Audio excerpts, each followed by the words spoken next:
민수기 14장 26절에서 30절 말씀입니다. 제가 가진 성경으로는 구약성경 219페이지에 있습니다. 민수기 14장 26절에서 30절 말씀입니다. 우리 그럼 다 찾으신 줄 알고 제가 한 절, 성도님들이 한 절, 마지막 절은 합독하도록 하겠습니다. 여호와께서 모세와 아론에게 말씀하여 이르시되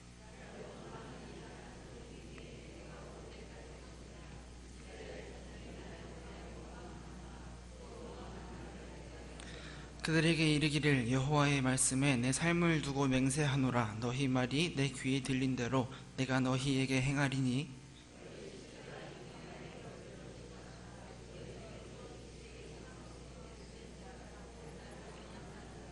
함께 읽겠습니다. 여분네의 아들 갈렙과 눈의 아들 여호수아 외에는 내가 맹세하여 너희에게 살게 하리라 한 땅에 결단코 들어가지 못하리라. 아멘. 우리는 계속해서 문제 앞에서라는 주제로 말씀을 나누려고 합니다. 문제 없는 사람은 없지만 우리가 문제 앞에서의 반응은 다르게 하고자 과거는 점점 점검하여 점점 변화되어져 가고 미래를 대비하여 우리가 어떤 믿음을 드러낼 것인가 라는 고민을 함께 하고자 하는 것입니다. 오늘은 말의 품격이라는 주제로 은혜를 함께 나눠보려고 합니다. 이 말이라는 것은 참 오묘하면서도 강력한 것 같습니다. 우리말 속담 중에도 말 한마디가 천냥빛을 갚는다 라는 말이 있듯이 우리가 잘 모르고 살 때도 많지만 이 말이 가진 힘은 생각보다 강력합니다. 이 말은 누군가의 기분을 좋게 할 수도 있고 누군가의 기분을 나쁘게 할 수도 있고 사람을 죽이기도 하고 살리기도 하는 것이 바로 이 말이라는 것입니다. 반대로 어떤 사람이 이렇게 강력한 말을 어떻게 사용하는지를 살펴보면 그 사람의 전부는 알 수 없을지 몰라도 그 사람의 대부분은 알 수 있습니다. 한 사람의 말과 글에는 그 사람의 됨됨이가 서려 있어서 무심코 던진 말 한마디에 그 사람의 품성이 드러나고 그 사람의 품격이 드러나곤 합니다. 말에 따라 그 사람의 이미지가 형성됩니다. 또 말과 행동이 일치하는지를 보고 정말 이 사람을 신뢰할 수 있는지에 대한 평가도 어느 정도는 가능합니다. 말은 행동과 부합할 때 비로소 더욱 강력한 힘을 얻습니다. 이걸 그대로 적용하자면 우리는 이러한 말을 사용하는 데 있어서 사람들 앞에서도 하나님 앞에서도 조심할 필요가 있습니다. 그리스도인들은 믿음으로 말하고 믿음으로 행동해야 합니다. 우리가 무엇을 말하느냐에 따라 우리의 이미지가 형성됩니다. 우리가 어떤 말을 하냐에 따라서 기독교인의 이미지가 형성됩니다. 지혜롭지 못한 말이 쌓이고 쌓이면 그것이 그 사람의 인격이 되고 품격이 됩니다. 또 우리가 선포하는 대로 우리가 믿는 대로 사는지 말과 행동이 일치하는지를 보고 사람들은 기독교를 신뢰할 수 있는가에 대한 평가를 하곤 합니다. 이런 평가가 세상 사람들 앞에서 이루어지기도 하고 우리의 말과 행동이 일치하는 것을 가지고 하나님 앞에 우리의 믿음이 드러나기도 합니다. 우리는 이러한 사실 앞에 좀 긴장하고 좀 두려워하며 말하고 두려운 마음으로 행동할 줄 알아야 합니다. 그런데 심지어는 여기서 끝이 아닙니다. 오늘 본문은 단순히 말을 조심해야 한다는 사실보다 훨씬 더 두려운 사실이 있음을 알려주고 있습니다. 오늘 본문은 가나안 땅을 바로 코앞에 두고 그 땅을 정탐하게 된 사건 이후의 일을 기록하고 있습니다. 아마 성도님들 모두가 이 사건은 한 번쯤은 다 들어보셨을 것입니다. 이스라엘 백성들이 하나님의 철저하신 인도하심 안에 광야를 지나 가나안 땅을 바로 코앞에 두게 되었습니다. 거의 다 도착을 하게 되었습니다. 그리고 그 땅을 바로 코앞에 두고 이제 어찌 보면 광야 생활의 맨 마지막 단계만을 앞두고 있는 것입니다. 이번에도 하나님의 말씀을 따라 그들은 가나안 땅을 정탐하려 정탐꾼을 보냅니다. 그러나 그들이 가서 키 크고 힘세 보이는 사람들을 보고는 뭐라고 보고했습니까? 민수기 13장 32절에서 33절 말씀입니다. 제가 읽어드리겠습니다. 이스라엘 자손 앞에서 그 정탐한 땅을 악평하여 이르되 우리가 두루 다니며 정탐한 땅은 그 거주민을 삼키는 땅이요 거기서 본 모든 백성은 신장이 장대한 자들이며 거기서 네피림 후손인 아낙 자손의 거인들을 보았나니 우리는 스스로 보기에도 메뚜기 같으니 그들이 보기에도 그와 같았을 것이야. 자신들이 메뚜기와 같다라고까지 이야기하고는 밤새도록 통곡하고 통곡만 했으면 좋으련만 하나님 앞에 원망하고 말로써 범죄했다는 이야기, 그 이후의 일을 기록하고 있는 것입니다.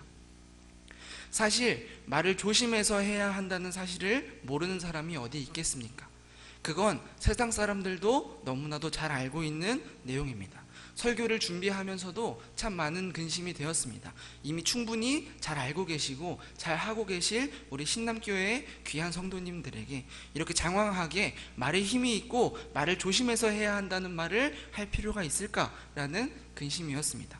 그래서 저는 지금까지 이야기한 일반적인 사실을 지나 단순히 말을 조심하자라는 것보다는 오늘 본문을 통해 우리는 말하는 것에서는 어떤 믿음을 드러낼 수 있을까?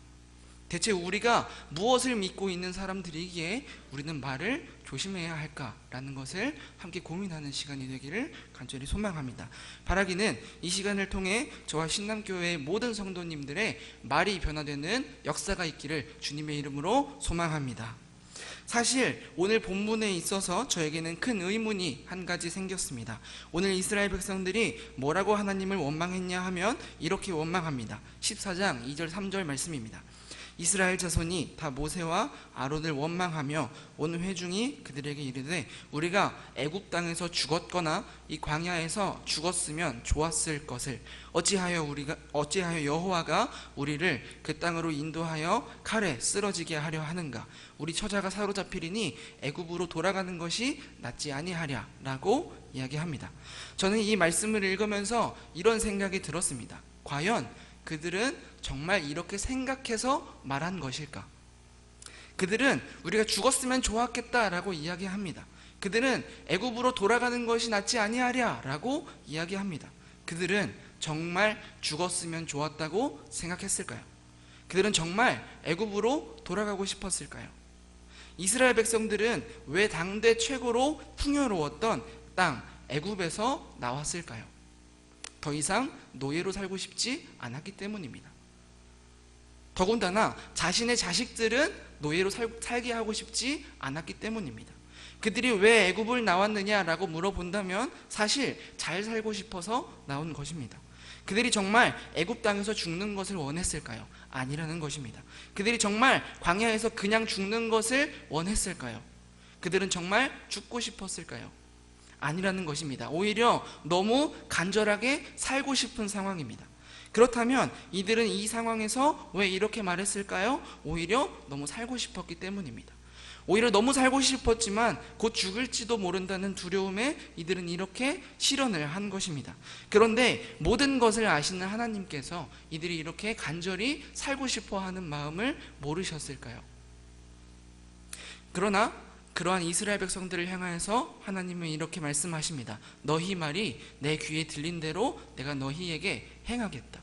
심지어는 그냥 말씀하신 것도 아니고 무려 하나님께서 맹세하시며 말씀하십니다. 그들에게 이르기를 여호와의 말씀에 내 삶을 두고 맹세하노라. 너희 말이 내 귀에 들린 대로 내가 너희에게 행하리니. 그들은 너무나 살고 싶었습니다. 그러나 그 결과는 어떻게 됐습니까?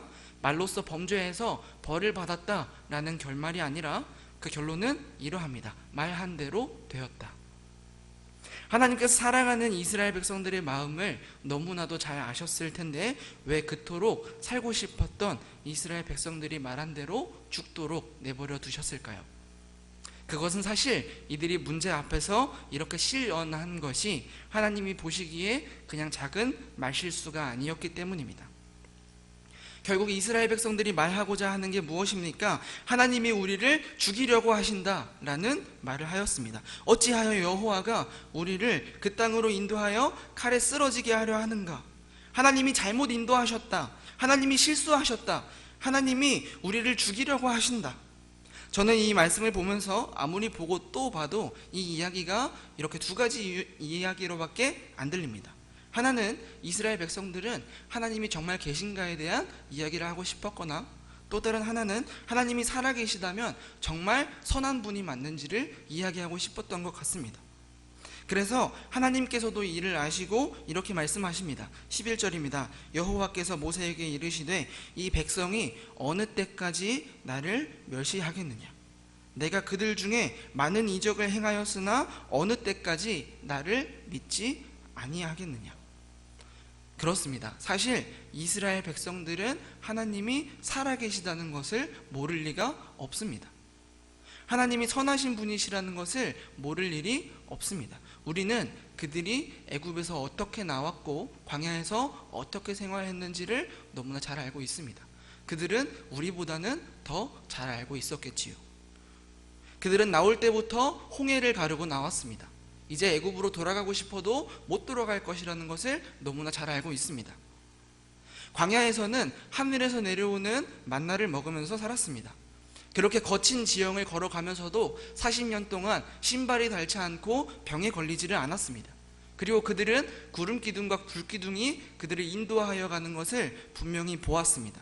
하나님의 은혜가 아니면 도저히 설명할 수 없는 삶을 살아왔습니다. 그런데 이스라엘 백성들은 왜 그랬을까요? 왜 이렇게 모든 것을 체험하며 걸어왔으면서도 하나님이 살아계신지 문제 앞에서 이렇게 말로써 범죄하여만 했을까요?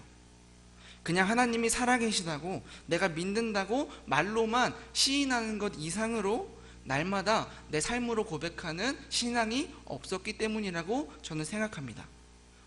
하나님 살아계시지. 그냥 이 정도의 수준에 머물러 있었던 것입니다. 그러나 사랑하는 성도 여러분, 아는 것과 마음으로 깊이 믿는 것은 다릅니다.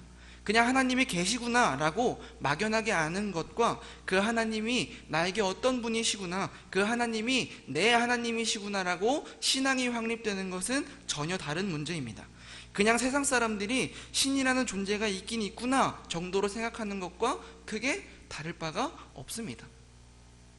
반대로 여호수아와 갈렙은 문제 앞에서 어떠했습니까? 하나님이 우리와 함께 계시다라는 믿음이 있었습니다. 살아계신 하나님이 나의 하나님이시다라는 믿음이 있었습니다.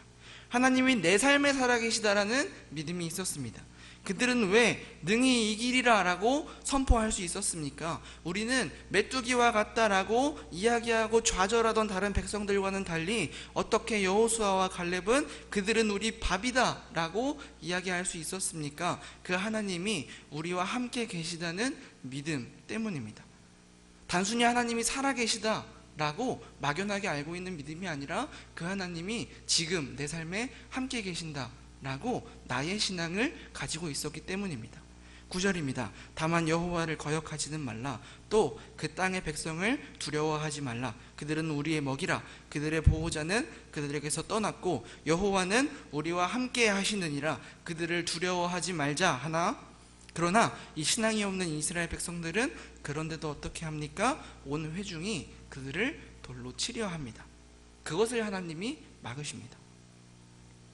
사랑하는 성도 여러분, 정말 두려운 것은 오늘날 이 이스라엘 백성들이 했던 그 태도와 그 말들이 오늘날도 동일하게 들려온다는 것입니다.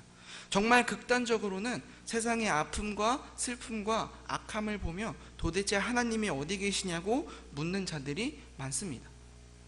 지난번 설교 때도 말씀드렸지만 무신론자들이 가장 많이 걸고 넘어지는 것이 이 대목입니다. 하나님이 계시다면 어떻게 이렇게 세상에 문제가 가득하냐, 어떻게 이렇게 세상에 죄가 가득하냐 라고 그들은 질문해 옵니다. 저도 이러한 질문을 굉장히 많이 받았습니다. 도대체 하나님이 어디 계시냐, 하나님이 살아 계시냐. 그리고 그들은 묻습니다. 그래, 하나님이 정말 계시다면 이 문제들은 하나님이 무능하시다는 증거가 아니냐. 그리고 그들에게 대답을 해주어도 그들은 언제나 오늘 본문에서의 이스라엘 백성들처럼 귀를 닫을 뿐입니다. 그리고 그렇게 극단적으로 가지 않아도 우리 주변에서 정말 많은 사람들이 이스라엘 백성들처럼 살고 있습니다. 주 예수와 동행하는 그곳이 그 어디나 하늘나라라고 이야기하면서 문제가 생기면 아이고 죽겠다고, 아이고 미치겠다고, 미쳐버리겠다고 제 얘기도 합니다. 아이고 못 살겠다고 이야기하는 사람들이 정말 많습니다. 똑같습니다. 그들은 정말 죽을 것 같아서 그런 말을 하는 것일까요? 아니죠. 이 문제가 빨리 해결되어서 잘 살고 싶은 마음에 생각 없이 무심하게 뱉은 말일 뿐입니다. 그러나 주 예수와 동행하는 그곳이 그 어디나 하늘나라라고 고백하는 그리스도인들이 이렇게 살아서야 되겠습니까? 역시 저에게 하는 말입니다. 우리는 보통 기도할 때는 실수하지 않습니다. 예배를 드리고 우리의 믿음을 고백하는 자리에서는 그렇게 실언을 하지 않습니다. 그러나 일상에서는 말을 막 하고 함부로 하기 너무나도 쉽습니다. 우리는 믿음이 필요합니다. 그리고 그 믿음은 우리의 말을 통해서 분명하게 드러나야 합니다. 어떤 믿음입니까? 하나님께서 분명히 살아계시다는 믿음입니다. 아니 그래, 하나님이 계신다라는 그거 말고요, 그 하나님이 내 삶에도 분명히 살아계신다라는 믿음입니다. 틀림없이 살아계신 그 하나님이 내 삶에 함께 하시는 하나님이다라는 믿음입니다. 그 하나님이 내 하나님이다라는 믿음입니다.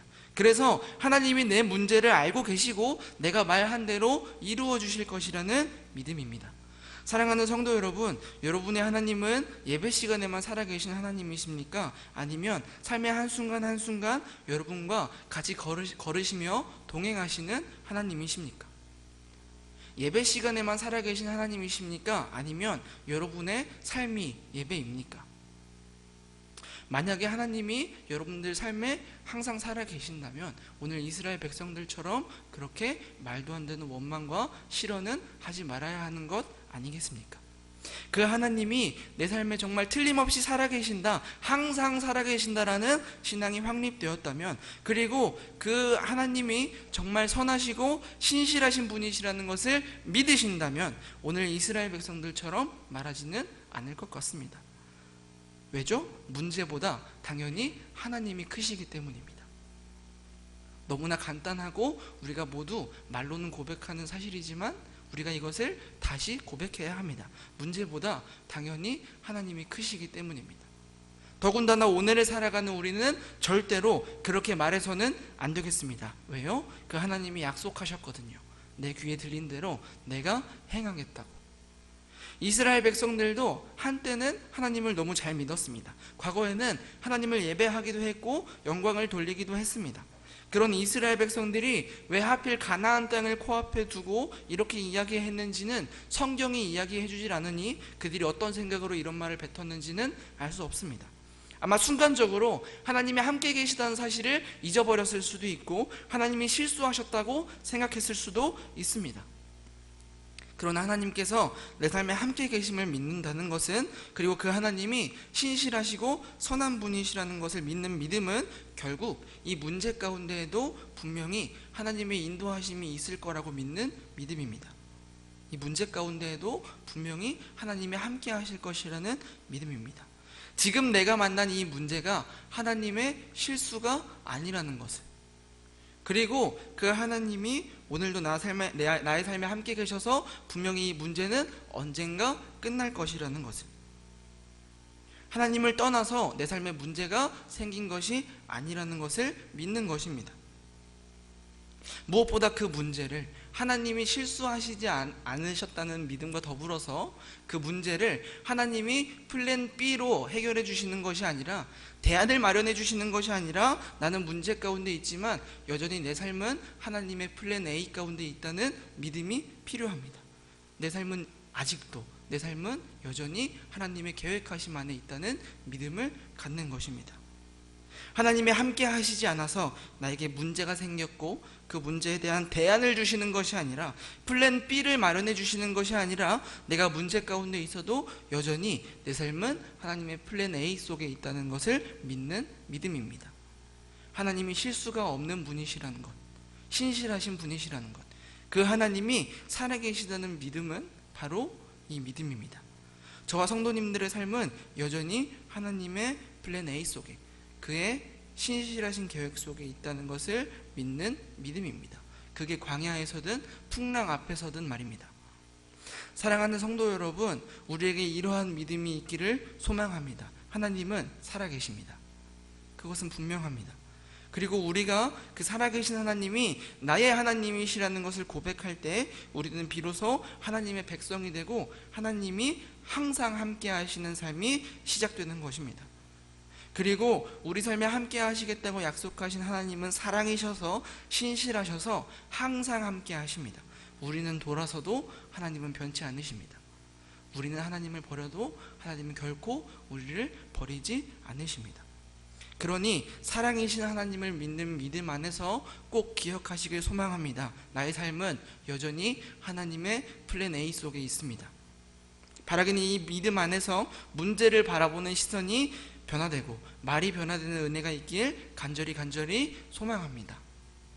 이렇게 믿음으로 선 그리스도인들은요, 말의 품격이 다를 수밖에 없습니다. 왜냐하면 하나님과 상황을 함께 보는 눈을 가지고 있기 때문입니다. 오늘 이스라엘 백성들은 왜 그렇게 이야기했습니까? 하나님 없이 상황을 해석했기 때문입니다. 여호수아와 갈렙은 어떻게 그렇게 담대하게 선포할 수 있었습니까? 상황과 하나님을 같이 보는 눈을 가지고 있었기 때문입니다. 하나님이 삶에서 멀리 계신 분이 아니라 오늘 내 삶에 함께 계신다는 것을 믿는다면 말의 품격이 다를 수밖에 없습니다. 문제 앞에서 근심할 필요가 없기 때문입니다. 단순히 긍정적 사고나 긍정적 말을 이야기하는 것이 아닙니다. 그냥 긍정적으로 말하면 그냥 다 잘 될 거야 라고 긍정적으로 말하면 진짜로 다 잘 된다, 이런 이야기를 드리는 것이 아닙니다. 근거 없이 할 수 있다 라고 이야기하기 때문에 그 품격이 남다른 것은 아닙니다. 그리스도인들은 긍정적으로 말하는 사람들이 아니라 믿음으로 말하고 말에서 신앙이 나타나는 사람들입니다. 그래서 그 말의 품격이 남다를 수밖에 없는 것입니다. 근거 없는 I can do it을 외치는 것이 아니라 믿음으로 he can do it을 외치는 사람이 그리스도인들입니다. 하나님을 믿는 믿음 안에서 살고 믿음으로 말하는 사람들이 바로 그리스도인들인 것입니다. 믿음으로 말하는 것이 결국 무엇입니까? 히브리서 11장 1절 말씀에 나와 있듯이 믿음은 바라는 것들의 실상입니다. 믿음으로 말하는 것은 실상을 말하는 것이 아니라 바라는 것들의 실상을 말하는 것입니다. 우리가 보고 있는 것은 실상이지만 그 실상과 하나님을 같이 바라볼 줄 아는 눈으로 바라는 것들의 실상을 말하는 것이 믿음으로 말하는 것입니다. 실상은 눈앞에 있습니다. 굳이 다시 말하지 않아도 너무 잘 알 수 있습니다. 그리고 이 실상, 내 눈앞에 있는 것을 말하는 데에는 어떤 믿음이 굳이 필요하지 않습니다. 이곳에 마이크가 있다는 것을 굳이 믿을 필요가 없습니다. 여기 마이크가 있는 줄 믿나이다 하고 믿을 필요가 없습니다. 그냥 보고 만져보고 느껴보고 마이크가 거기에 있다는 것을 알면 되는 겁니다.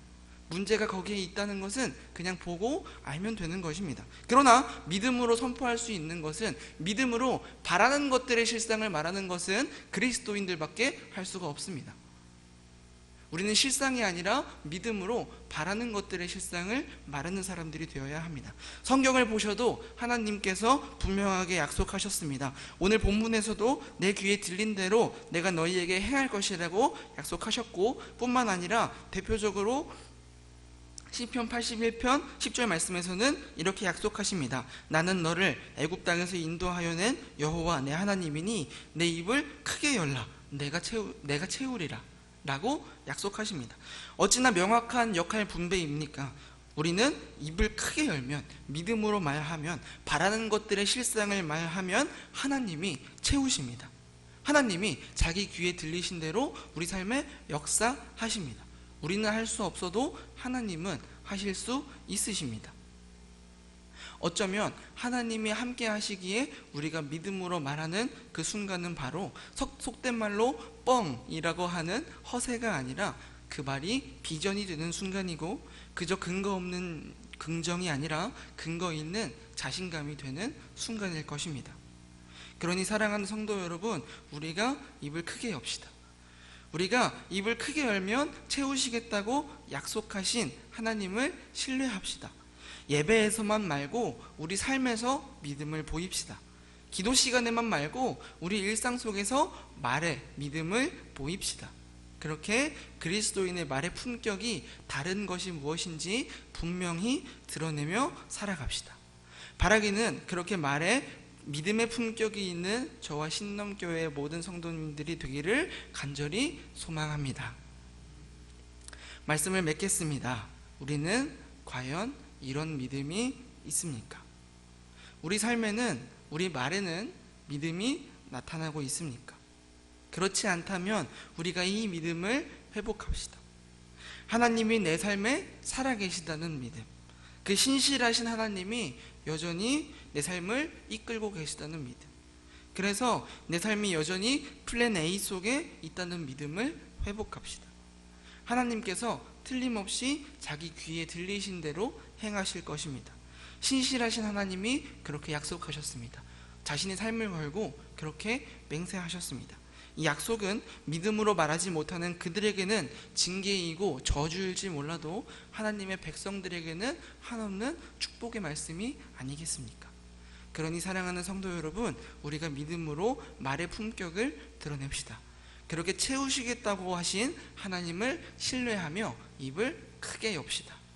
그렇게 우리를 재고 있는 세상 사람들 앞에서나 하나님 앞에서나 우리의 믿음을 당당하게 드러냅시다. 그 하나님이 나의 하나님이시라고 당당하게 자랑하며 다닙시다. 우리 말에서 그 하나님의 영광을 드러냅시다. 그렇게 여러분의 말 가운데에도 하나님이 동행하실 것을 굳게 믿으시는 저와 신남교회의 모든 성도님들이 되길 주님 안에서 간절히 소망합니다. 우리 찬양하고 기도하시겠습니다.